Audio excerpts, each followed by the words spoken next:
These are the contents. As we know, Singapore is facing an increasing aging population. Statistics have shown that elderly aged 65 and above had increased from 7.7% in the year 2001 to 11.1% in the year 2012. Without adequate efforts to address this issue, there could be increasing limitations in the functional mobility of the elderly, leading to a loss of independence in their daily activities. Why? This is because older adults are at risk of disability as their muscle strength declines at a rate of 15% per decade until their mobility is impaired. However, the process of aging does not mean that elderly will only get weaker. Interestingly, it is found that better functional fitness in the elderly can lead to greater muscle strength with gains in lean muscle mass. Hence, this may suggest that if an elderly is fit, the physiological aging process on his or her muscle strength may be slowed down. With changes in fitness and strength in the aging population, the chain effect linking aging, functional mobility, and independence, as shown on the screen, will vary accordingly. Therefore, we will need practical and reliable measures that are specific to functional mobility in order to identify these elderly who are at risk of loss of independence. Adapted from Brickley and Jones in 1999, functional mobility is defined as having the ability to perform normal ambulatory activities safely and independently without undue fatigue. Functional mobility is most commonly measured by the time up and go test, in short, TUG. And this relationship is shown in a study to have a significant p-value of less than 0.0001. It is assumed that one will have good lower limb muscle strength if he or she performs well in a TUG test. Clinically, TUG has been found to be a predictor of general health, difficulty in ADLs, and risk of falls. Additionally, Herman et al. In 2010 concluded that TUG is sensitive to early changes in functional status. As such, our study have identified TUG as a measure of functional mobility. On top of the TUG test being a measure of functional mobility, in recent years, hand grip strength has also been found to be a good predictor of functional mobility due to its ease of use and simplicity to administer. As mentioned earlier, strength is an area of interest in the aging population. Studies have shown that grip strength is strongly correlated with low limb muscle strength, and mobility limitation. On the contrary, hand grip strength measurement reflects upper limb strength, while TUG test measures lower limb strength. From semi and roll study in 2012, there are differences in rate of decline in upper limb and lower limb muscle strength, as shown by the findings: 14% for hand grip strength and 27% for hip adductors. This aroused our interest in whether hand grip strength and TUG test measures a similar construct of functional mobility, despite the differences in the rate of decline. Moreover, to the best of our knowledge, no previous study has directly examined the correlation between hand grip strength and the TUG test. Up to date, only one study used a moderate correlation between hand grip strength and overall strength with an R value of 0.428 and a moderate and inverse correlation between overall strength and TUG with R value of negative 0.464 to conclude the relationship between hand grip strength and TUG. Thus, with all the research knowledge as mentioned, our primary aim is to determine the correlation between hand grip strength and the TUG test. The H0 is that there is no correlation between hand grip strength and TUG, while H1 is that there is a correlation. Next, fitness is another area of interest in the aging population. To the best of our knowledge, up to date, no study had investigated the influence of fitness status of the elderly on functional mobility. Collins and colleagues in 2004 found that age is not a true reflection of one's functional fitness, and that fitness is predictive of one's ability to perform necessary everyday activities needed to maintain independence. This may suggest that age is not the only variable in determining an elderly person's ability to perform ADLs independently. Hence, if our null hypothesis is rejected, our study will move on to the secondary aim to determine if the correlation between hand grip strength and TUG still holds true across all the fitness levels of the elderly. Moving on to the methods of our study. Firstly, subjects recruited in this study were elderly residents of a nursing home and daycare center, and also community-dwelling adults in Singapore. These are our inclusion and exclusion criteria. 109 individuals were randomly selected. Subsequently, 76 subjects were chosen based on the evaluation obtained via the participant information sheet and the medical history questionnaire. A total of 8 tests were carried out. For time efficiency, subjects were allocated into 2 stations. After they were done with their respective stations, they moved on to complete the remaining tests in the other station.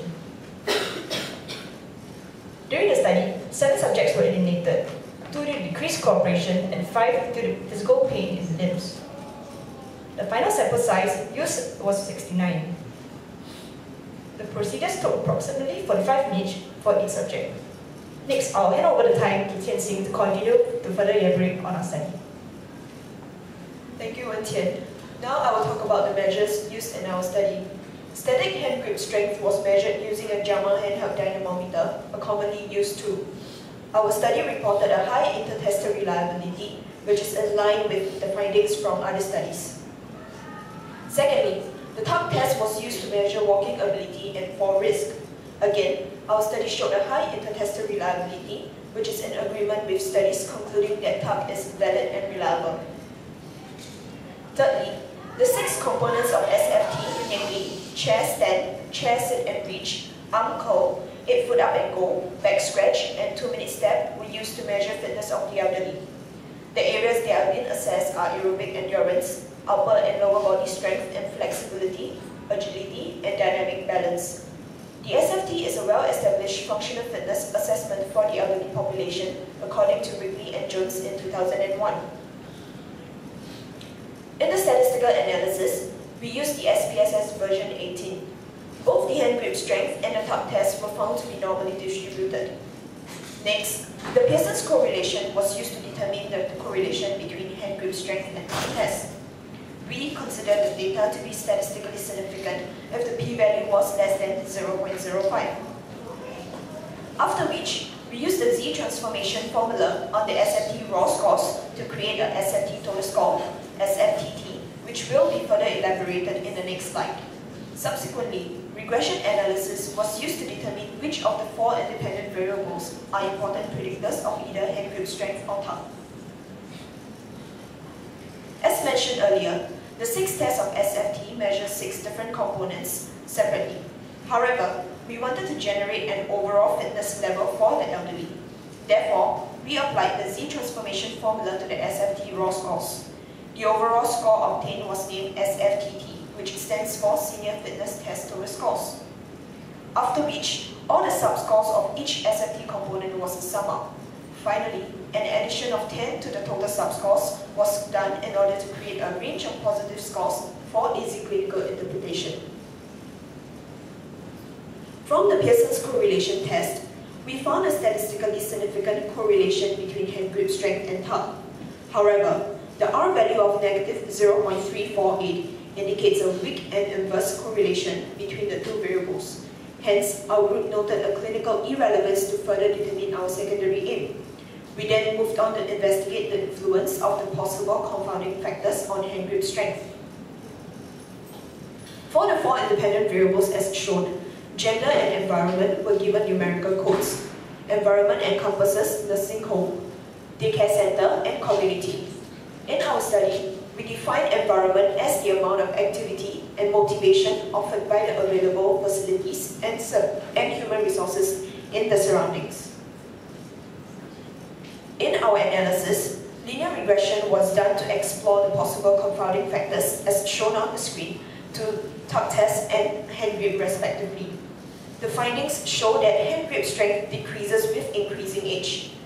Interestingly, in contrast to the impact of physiological aging on muscle strength, the correlation was found to be weak and insignificant, with a R value of negative 0.083 and a p-value of more than 0.05. The insignificance of age is further emphasized by a small R-squared value that explains age accounts for only 0.7% of hand grip strength. A possible reason for this correlation, as supported by another study, is the substantial use of the hands in almost all daily activities. The extensive use of the hands was postulated to be sufficient in slowing down the rate of decline of hand grip strength. Moving on with the results, we found a statistically significant relationship between grip strength and gender, fitness, and environment as shown by a p-value of less than 0.05. Multiple regression analysis was done. In line with the findings from our linear regression analysis, age is not a significant predictor of hand grip strength.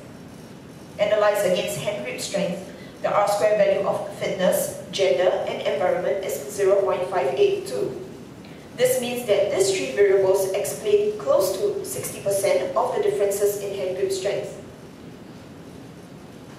Moving on to discussion, our primary finding is that hand grip strength has a weak and adverse correlation with the tuck test, as shown by our results of R equals to negative 0.348. This suggests that hand grip strength should not be the sole measure of functional mobility. As such, both tests should not be used interchangeably, and it is recommended that both tests are necessary for an accurate assessment of an elderly's functional mobility. The limitations of this study are firstly, the exclusion of the effects of assistive devices in the calculation of the SFTT scores, and the small sample size that is not a good representation of the overall elderly population. With that, other areas of improvement are to consider the following as shown on the screen. In conclusion, although previous studies found hand grip strength to be a substitute measure of the tuck test in predicting functional mobility, we postulated that both measures should be done in order to gather a comprehensive assessment given the weak correlation. The non-uniform rate of decline of muscle strength in the upper and lower limbs may further contribute to the weak correlation. Of critical interest is that environment, gender, and fitness appear to be important contributing factors to hand grip strength, which could be further investigated in future research. All in all, our study may provide benefits to the society and can humbly contribute to future research. Finally, we would like to acknowledge the contributions of the following people to our project. With that, I've come to the end of our presentation. Thank you.